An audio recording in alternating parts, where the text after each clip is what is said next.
पूरी दुनिया में इस वक्त शहरों से निकलने वाला ठोस कचरा एक समस्या बना हुआ है। भारत भी इस समस्या से ग्रस्त है। कल कारखानों, बाजारों और घरों से निकलने वाला ये कचरा वातावरण को गंभीर रूप से प्रदूषित करता है। अब CSIR के दुर्गापुर स्थित केंद्रीय यांत्रिकी अभियांत्रिकी अनुसंधान संस्थान द्वारा विकसित नगर निगम ठोस कचरा सतत प्रसंस्करण सुविधा इस समस्या का समाधान बन रही है। इस तकनीक के द्वारा जीरो लैंडफिल और जीरो वेस्ट सिटी बनाने की कल्पना साकार हो सकती है। एक रिपोर्ट। बढ़ती आबादी और शहरीकरण के साथ साथ घरों, बाजारों और कारखानों से रोजाना निकलने वाले कचरे में भी भारी बढ़ोतरी हुई। शहरों के बाहर बने लैंडफिल में कूड़ा करकट के बढ़ते पहाड़ देखकर इस बात का अंदाजा लगाया जा सकता है। केंद्रीय प्रदूषण नियंत्रण बोर्ड के मुताबिक देश में प्रतिदिन 1,35,000 टन से ज्यादा कचरा निकलता है, जिसमें से कुल 20% कचरा ही ट्रीट किया जाता है। बाकी लैंड फिलिंग साइट में डेड वेस्ट बन जाता है। जो कचरा इकट्ठा नहीं किया जा पाता वो हमारी हवा, मिट्टी और पानी को गंभीर रूप से प्रदूषित करता है, जिसका सीधा असर लोगों के स्वास्थ्य पर पड़ता है।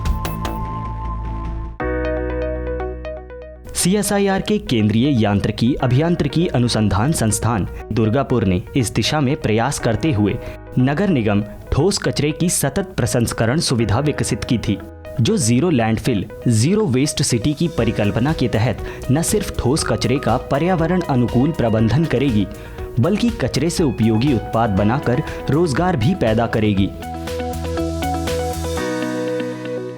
पर अभी देखा जाए तो लॉजिस्टिक कॉस्ट भी एक कंसिडरेशन आता है कि जब आप गार्बेज को ट्रक में भर के या ट्रैक्टर में भर के लेके जाते हैं लैंडफिल एरिया में, जिसमें 15 से 20 किलोमीटर ट्रैक्टर चलाना पड़ता है, तो एक मैन पावर भी उसमें वेस्टेज होता है। डीजल जो हम इंपोर्ट करते हैं वो भी वेस्ट होता है, और साथ साथ में जो डीजल कार्बन डाइऑक्साइड देता है वो भी एक एनवायरनमेंट को पॉल्यूशन देता है।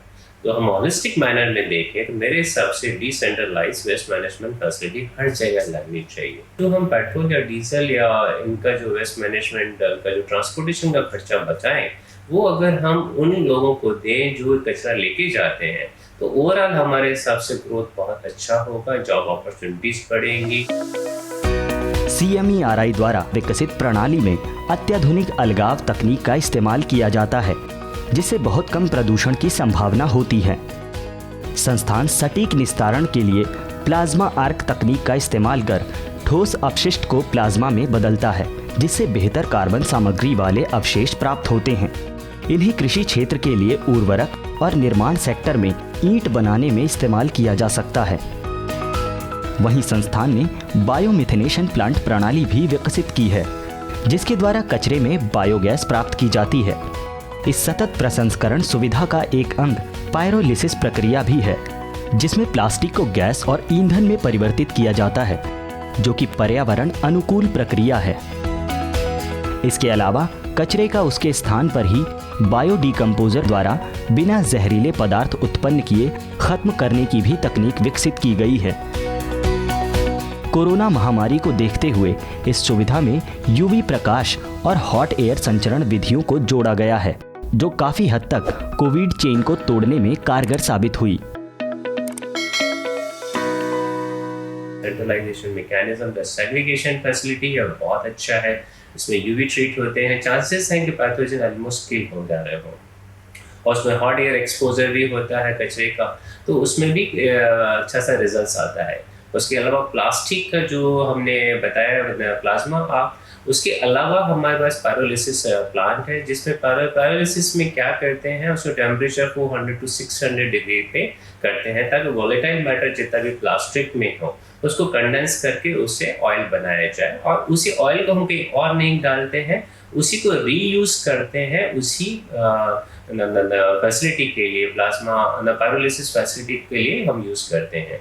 तो इससे बेनिफिट होता है, वहाँ का जो सिन गैस है वो वहीं का वहीं यूज हो जाता है। CMERI द्वारा विकसित विकेंद्रीकृत अपशिष्ट प्रबंधन प्रौद्योगिकी से जहां शहरों में कचरा परिवहन के खर्च में कमी आएगी, वहीं कचरे के निस्तारण द्वारा प्राप्त बायो ईंधन से जीवाश्म ईंधन पर निर्भरता कम होगी उचित निष्पादन से लैंडफिल की ज़रूरत में कमी आएगी और बिना कचरे का वातावरण बन सकेगा। ये तकनीक हरित ऊर्जा के क्षेत्र में आत्मनिर्भर भारत को स्थापित करने में मदद करेगी।